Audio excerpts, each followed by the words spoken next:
posted a video earlier this week where I asked people what they're worried about with undocumented immigrants coming into our country. And there were three main categories of people's responses. The first was violence, which I talked about yesterday.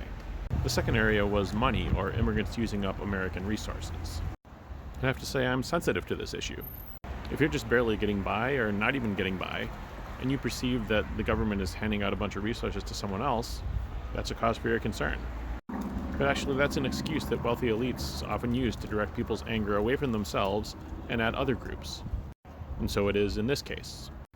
Immigrants, including undocumented immigrants, pay a lot of taxes. Sales taxes, income taxes, all kinds of taxes.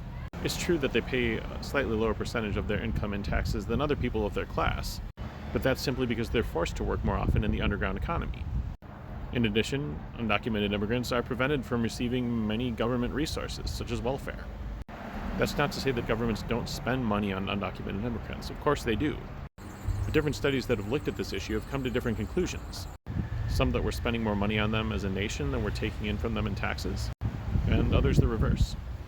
But the core issue I want to raise is that American citizens are not suffering because we're spending money on undocumented immigrants. American citizens are suffering because wealthy elites refuse to pay working people the money that we deserve for our labor. We're suffering because wealthy elites work against the government providing health care to everyone.